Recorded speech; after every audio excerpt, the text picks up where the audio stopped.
Hi everybody and welcome to another exciting episode of the Ungrownups video transmission. Today we're going to be taking a look at the Star Wars The Black Series, Series 3, number 10 Obi-Wan from Revenge of the Sith, and number 11 Luke Skywalker from his Bespin or Dagobah fatigues, however you want to refer to them. There are only 3 figures in this wave, the other one being, of course, the clean Stormtrooper, which is just a remold of the Sand Trooper that we got in Wave Series 1. But I got these figures from BigBadToyStore.com, and they were quickly sold out of the plain Stormtrooper, and I've yet to see them actually in stores, so maybe I'll get my hands on them on a Stormtrooper in stores. Maybe, maybe not. We'll see how that goes. But for now, we're going to be taking a look at these 2 figures. Nice art on the front, nice big window box. We know how these packages look by now. On the back, if you can see that, it's a nice picture of Obi-Wan as he was getting ready to square off against General Grievous. This was like before there's like this scene is like the pre-chase scene before he gets on the lizard and they have their chase scene. I think that's when this picture was. And then here on the back, you have, of course, very iconic shot of Luke in his Bespin fatigues as he's getting ready to battle Darth Vader in Cloud City. This one says Obi-Wan is forced to battle his friend Anakin Skywalker in a devastating lightsaber duel after Anakin turns to the dark side. So I may be wrong. This may not be anything near the General Grievous scene. This may be towards the end of the film. And then here it says Luke battles Darth Vader on a narrow platform in Cloud City and rejects Vader's urging to turn to the dark side and rule the galaxy with him. So there we go. These are the packages. We know what they look like. We're used to them by now. And I think as we saw at Toy Fair, these packages will change throughout the year, and they will go from the orange. I think now it's blue, maybe, if I'm not mistaken. All right, so let's get these guys cracked open and take a closer look. So we're going to start off taking a look at Obi-Wan Kenobi here. And I have to say a couple of complaints right out of the box. Head sculpt, not that good. Same thing with Luke, I'm afraid. I have to say that of of this line, the head sculpts haven't been all that fantastic. Luke was kind of iffy. The X-Wing pilot Luke in Series 1. Han Solo, a little iffy in Series 2.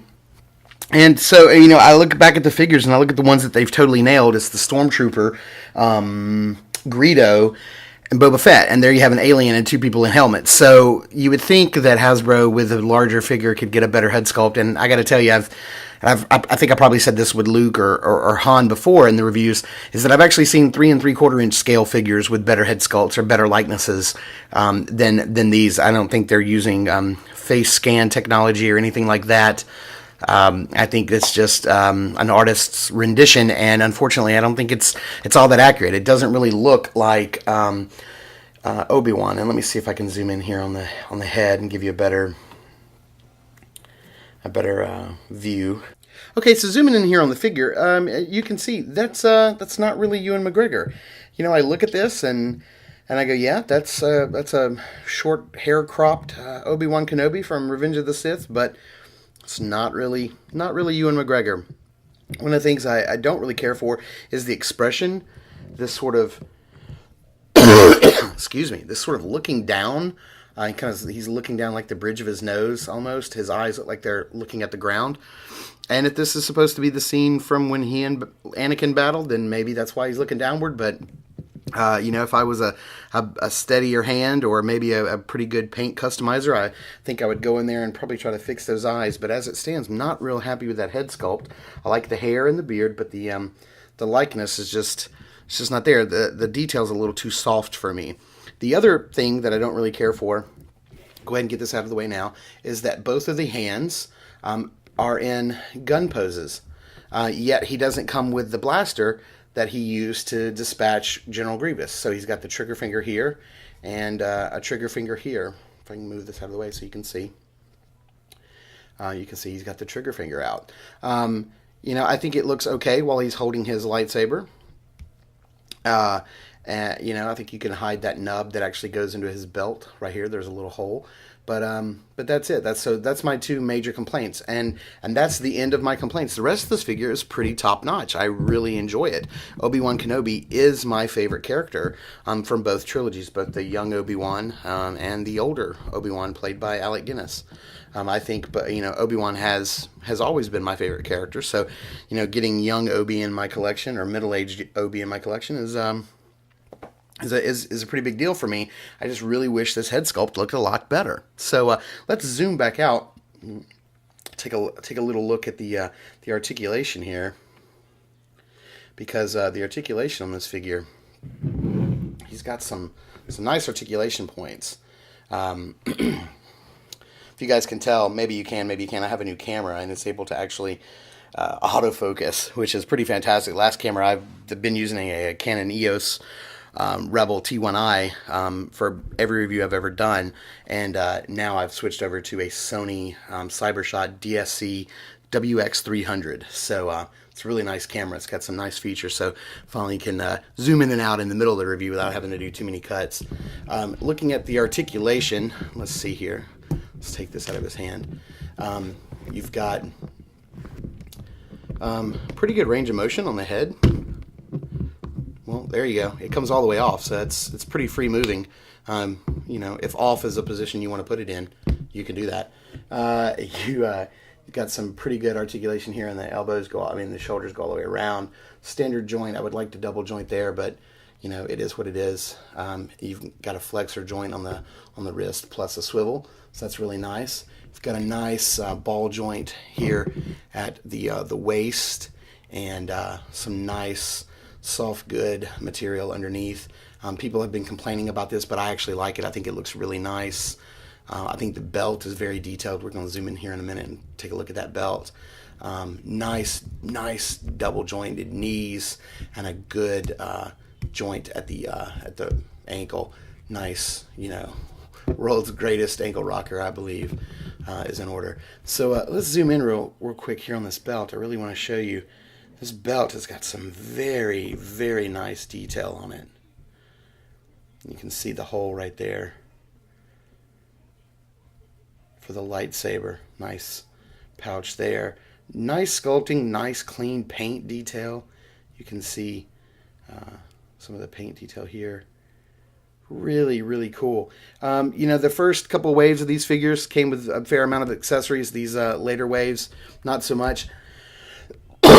Since they give him blaster hands and they didn't give him a blaster, I really would have liked at least like maybe a communicator included. That would have been really nice that he could hook on his belt, or even just a communicator sculpted onto his belt would have been really nice. But you know, another thing I think would have been cool, since the lack of accessories and since clearly there wasn't a lot of time and budget put into this head sculpt, is I would have liked 3 head sculpts. I would have liked young Obi-Wan with the Padawan Obi-Wan with the braid. I would have liked the mullet Obi-Wan from Attack of the Clones, and then this head sculpt. That would have been really nice. His uniform changed very little. You know, of course, the brown tunic was not present underneath. The brown under tunic was not present in the first film, and I don't know if it was there in the second film. But I would have been willing to overlook that if we could have gotten 3 head sculpts.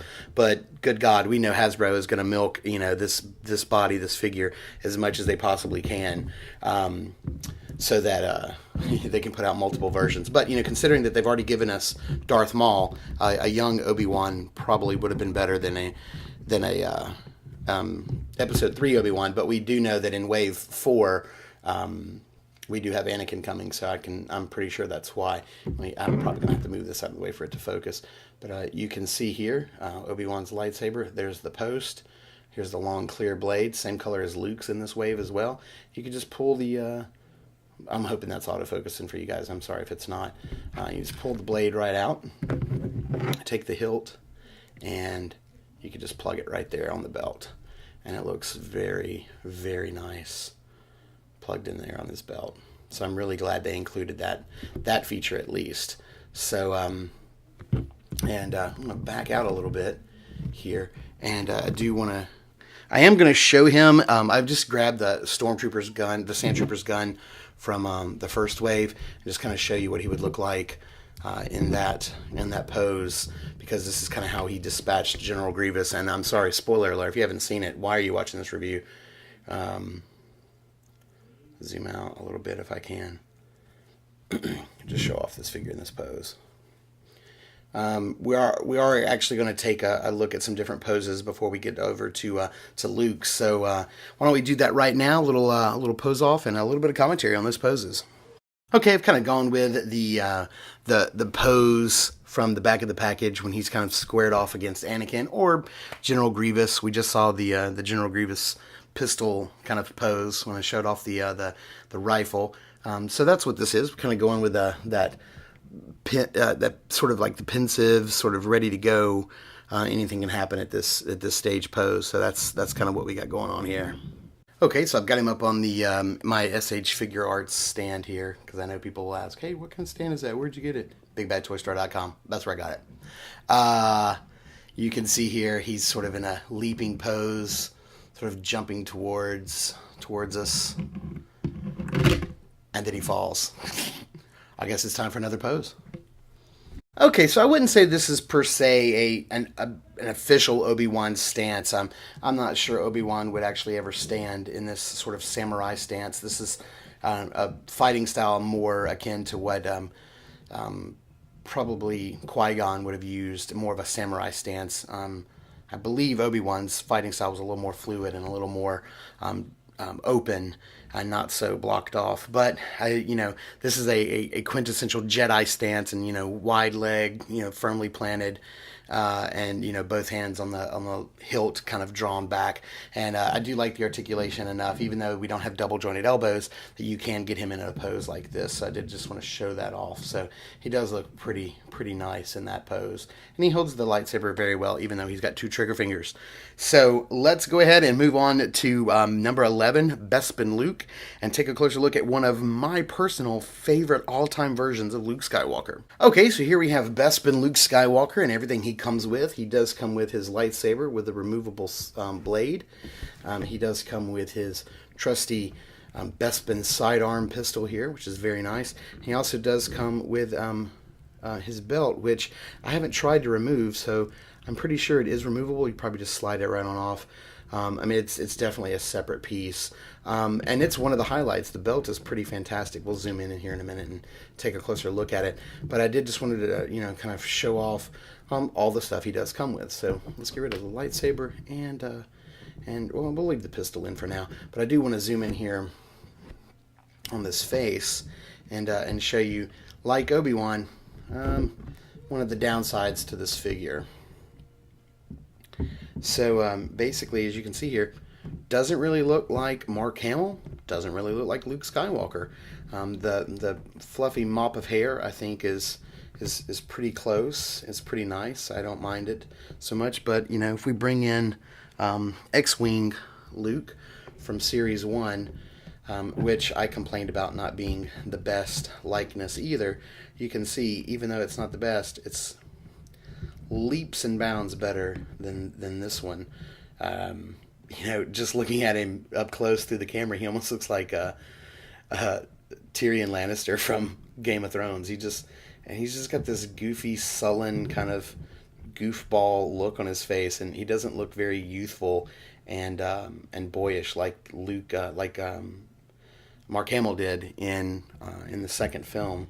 So I wonder if the heads are swappable. I know that Hasbro has been sort of making the neck pegs different sizes for helmeted figures versus non-helmeted figures. So I wondered if maybe we could, skin tone's completely different, but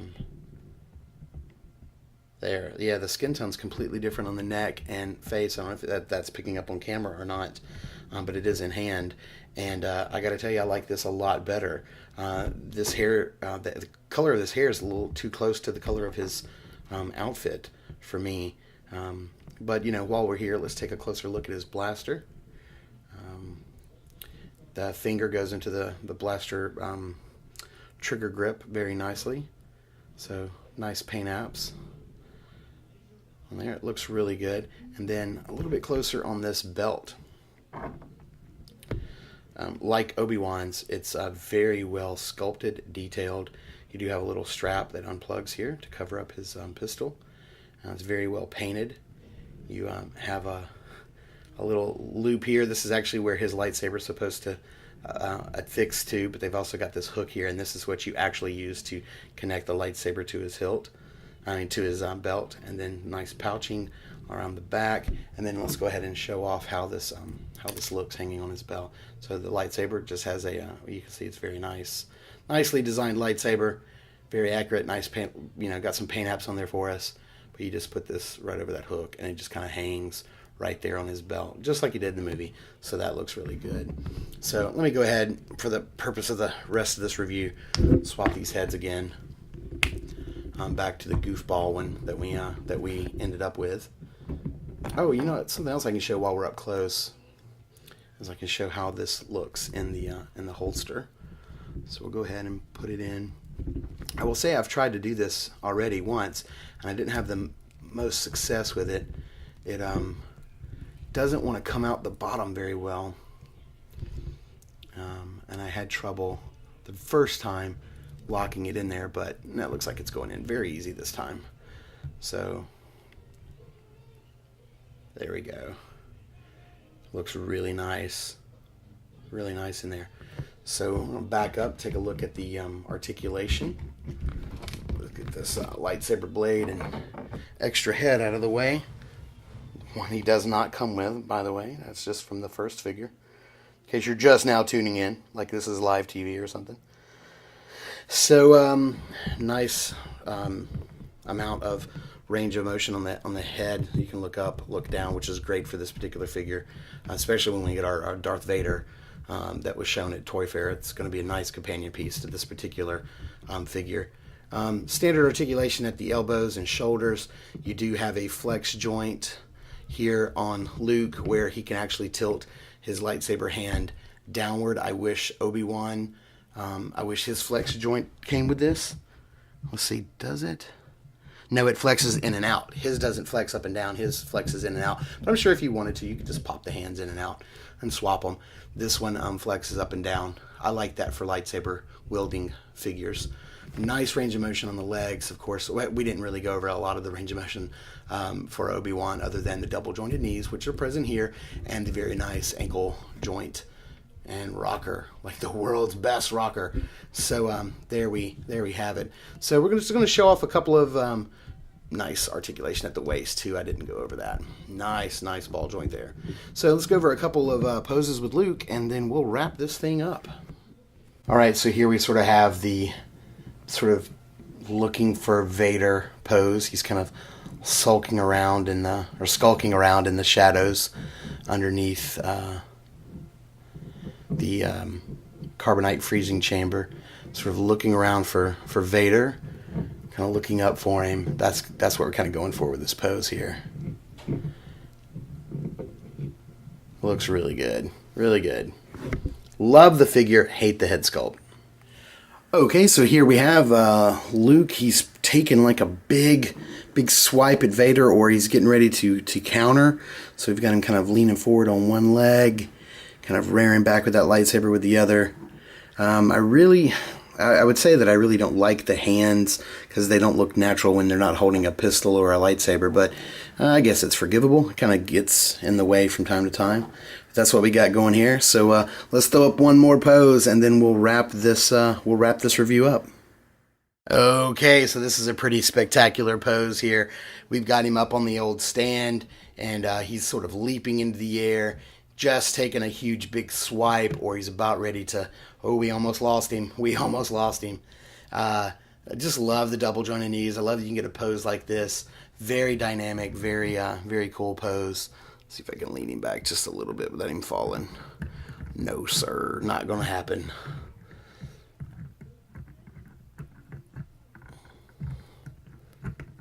Very precarious to begin with, but anyway, nice pose nonetheless. He's not gonna. Oh, you know, it's all coming down. But nonetheless, great kind of pose.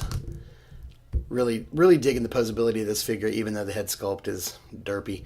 So let's look how these guys are going to wind up on my shelf, and we'll take one more quick look at them, and we'll be all done.